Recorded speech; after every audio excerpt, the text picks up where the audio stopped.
You are listening to the Aging Starts Now podcast, where it's all about responding with confidence to the legal, financial, and personal challenges created by a disability, unexpected illness, or aging in general. Join us weekly as elder law attorneys Barbara McGinnis and Chris Johnson, along with other members of the Johnson McGinnis Elder Care Law and Estate Planning team, talk about the tools, techniques, strategies, and services that will make the elder care journey easier for everyone involved. Get ready, because aging starts now.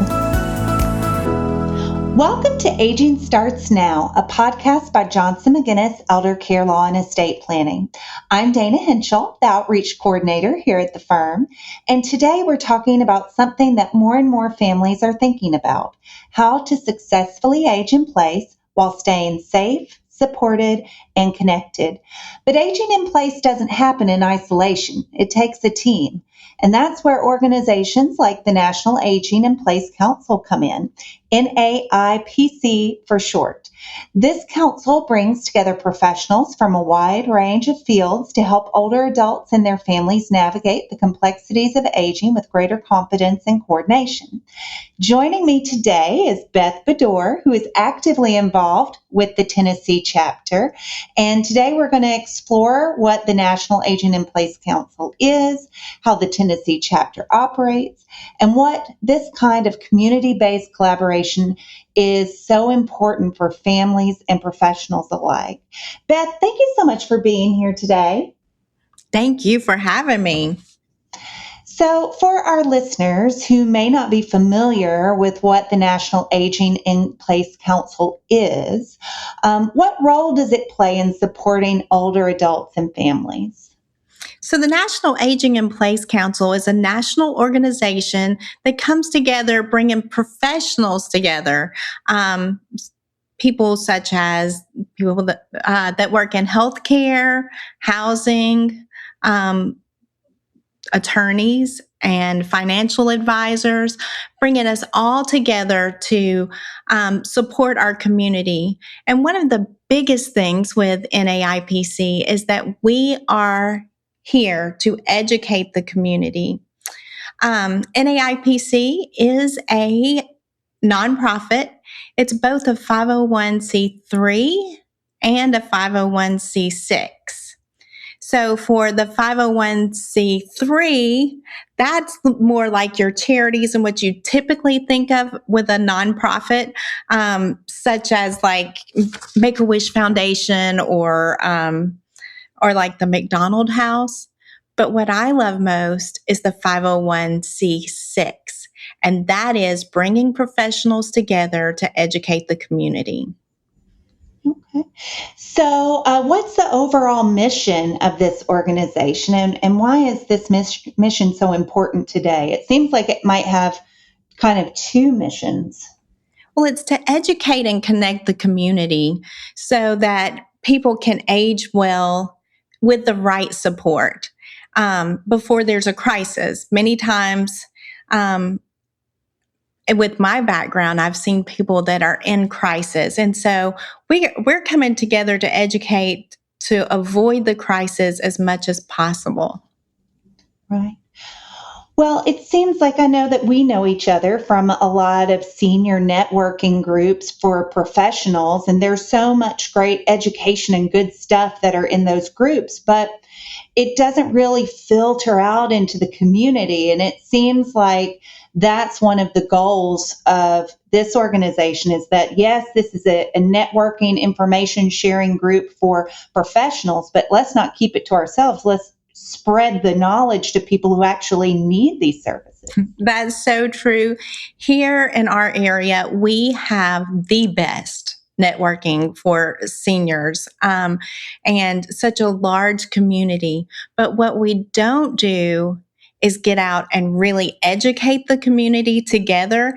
We're all trying to educate in our own silos, so what each of us do. But if we come together, we can give the community so much more and a greater support. So the Tennessee chapter has just really gotten off the ground, and we're so excited. And we're actually having our first event on Thursday. It's called, I just went blank. What is it called? So it's called Built for Life. And what we have is I will be part of a panel and talking about housing. And then we have a health and wellness person, and we have somebody that works in Medicare. And we're just going to talk about all things as it relates to aging and how we can age better and more healthy and safe. So we've started a talk series called Tennessee Talks Aging, and our very first one is this Thursday. So excited about it. So, of course, by the time this podcast airs, unfortunately, this event will have already happened. But can you kind of tell me about what people can expect? So, is this event open to the public, and how do people find out about this event and future events? Yes, and this is just the first of many.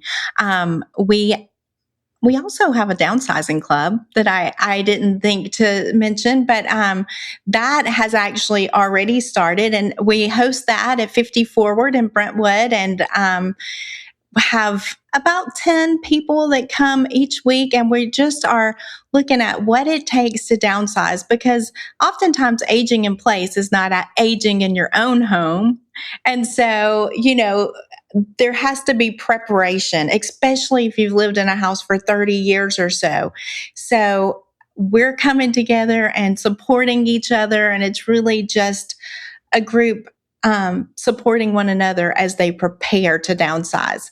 But as far as Tennessee Talks Aging, we will be having more talks similar to this, and we'll keep you in tune. But for this time, we're actually doing it at the Grove in College Grove, at their clubhouse, and the community is welcome to come. And so we're just super excited to get it going. So these events are free, I'm guessing, to the public. That's right.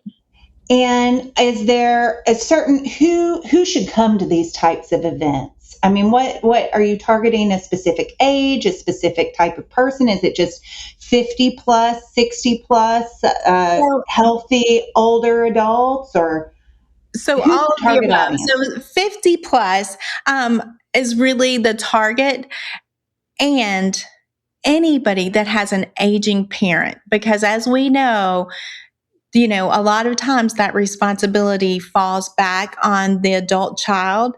And so having that education and support on the front end is so helpful. Okay. So this is it's an educational group, but instead of one genre, like I know that Johnson McGinnis Elder Care Law does a lot of education, but of course it's about legal things. But this is a wide range of professionals that are coming together to give the public a comprehensive picture of how to age well. Yes. Very good. Okay. So that's nice. A little one-stop shop for people. So how do, and we've kind of have gone over this already, but how do different professionals like attorneys, healthcare providers, and financial planners fit into the work of the chapter? Is that with these educational programs?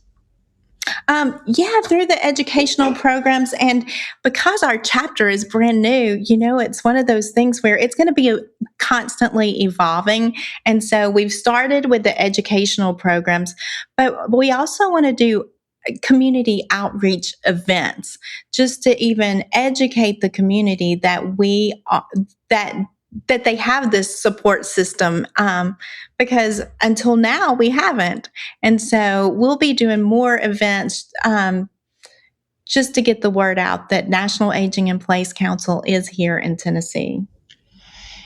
So I know that the Tennessee chapter is relatively new, which is exciting because it's definitely needed here in Tennessee. Do you have any real world examples of how this kind of collaboration has made a difference, maybe in other chapters across the U.S.? So there are several chapters that are just really going strong. And one is in Baltimore, and my dear friend leads that group, Mary Lynch, and she has just done amazing work. And not only has she helped with, or her group has helped with bringing professionals together, she recently just went to the National Library Association meeting, and she was a speaker there presenting, because the libraries are seeing the importance of educating our seniors.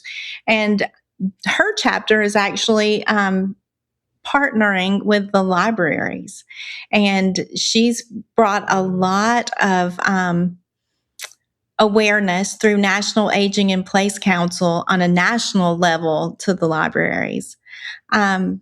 Other places, some places, do more networking, where here in Tennessee, we have that. And our goal is truly to educate and get out and be in the community.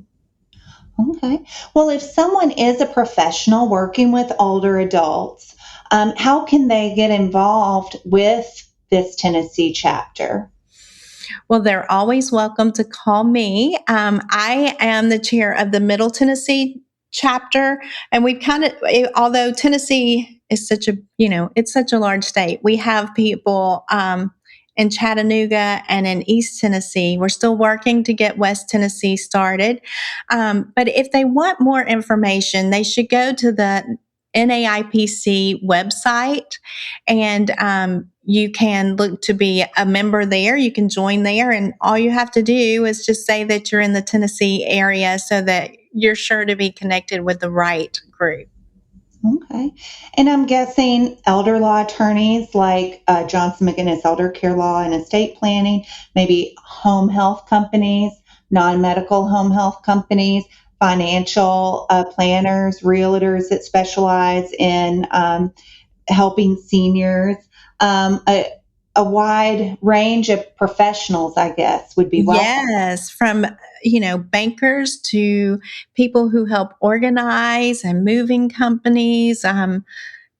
There is such a wide range of people that are involved in this. And then what about like caregivers or community members who want to learn about these resources and what's available if they're caring for a loved one at home? Where do they find out about events, upcoming events, and how to be a part of these educational programs? So we do have a Facebook page. And for the local events, I would say right now, because we are still so new, is that our Facebook page, and then reaching out to the National Association, and they'll put you in contact with our local chapter so that we can get you the information. Okay, wonderful. And for someone who is just starting to think about aging in place, what's one piece of advice that you would give to them?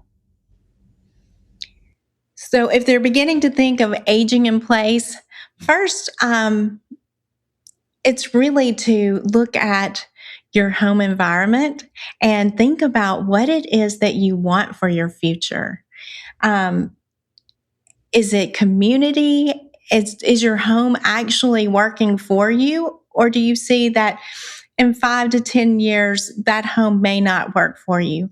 And if you're really thinking that you want to age in place, my biggest advice is start now. Start now with your planning, with all aspects, whether it be housing, your health, your finances, making sure that you have things in place so that it takes the worry away and that you can age safely and comfortably. Right. And I would think the earlier you start to plan, the more control you can have about the way you want that stage of your life to look. Yes, definitely.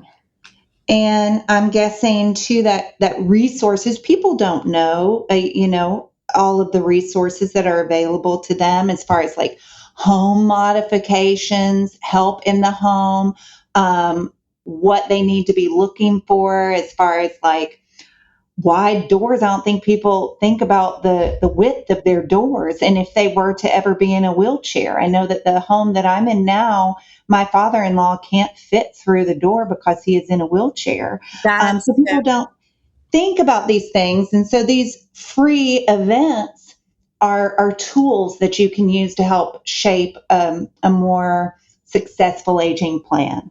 Yes, and just to add to that, the things that we primarily look for in a home when we're thinking aging in place, being there long term, to have your bedroom and bathroom on the main level, to have a laundry room on the main level, and one door that has easy access. A zero threshold is ideal here in Tennessee. It's hard to find. And so when you're looking at your home and thinking about, well, it may not be possible for it not to have steps, then you're looking at, okay, how does a ramp work here? And can a ramp work, or would it need to be a lift? So there's, in the situation where you could no longer walk up the steps.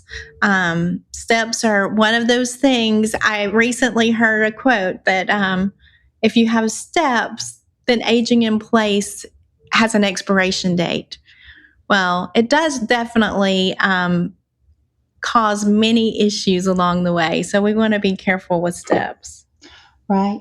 And of course, we talk about start as soon as possible. And we were at an event together where you spoke, and I'm approaching 50, and I think my feelings got a little hurt that I might need to start planning soon. But I don't think people know exactly when to start planning because 50 just seems so young now. So is there an age, or is there just, what are your recommendations for that? Well, we never know what's going to happen in our future, but a good time to start is as we're going into empty nesters. That's where I am right now. Many of us are thinking about, okay, the house is too big now, or we want to move to somewhere that we've always wanted to live. And as you're thinking about those changes or wanting to renovate your home, then that's the perfect time to really be thinking about, okay, what does this look like in the future? Not just what it looks like now. And when you do that, you can create a beautiful aesthetic home, and not have to, and still have all of the benefits of accessibility and the things that you need. Right. Well, goodness. Well, thank you, Beth. This has been a very informative conversation, I think. And if people want to learn from other professionals about how to successfully age in place, then they need to start investigating the National Aging in Place Council and the educational events that they provide. So thank you so much. One of the biggest takeaways from today is that aging in place is not something anyone has to figure out alone. When professionals come together and collaborate, families benefit from more coordinated care, better resources, and stronger outcomes. And for professionals listening, this is a great reminder of the value of connection and collaboration. And for caregivers and families, it's encouraging to know that there are networks like the National Aging in Place Council working behind the scenes to support you. So if you are interested in getting involved or learning more, we encourage you to explore your local NAIPC chapter and the resources available to you. Thank you to everyone for joining us today. Johnson McGinnis Elder Care Law and Estate Planning is a life care planning law firm helping families navigate health and financial questions that can come with aging. Join us next week for another episode of Aging Starts Now. Thank you for listening to the Aging Starts Now podcast. For more information about today's show, visit tn-elderlaw.com, click on the Free Resources tab, and then click on Aging Starts Now. You'll find the show notes there. And while you're at it, why not check out all the free resources available at tn-elderlaw.com. Document downloads, the Johnson McGinnis blog, educational videos, informative articles, helpful links, a TV show, and more. It's all there, free for the taking. If you enjoy listening to the Aging Starts Now podcast, please subscribe, rate the show, or leave us a review. It's easy to do on whatever app you use to listen. We would love your feedback on the show. Aging Starts Now. We'll be back next week with more candid discussions about the challenges created by aging, disability, and unexpected illness.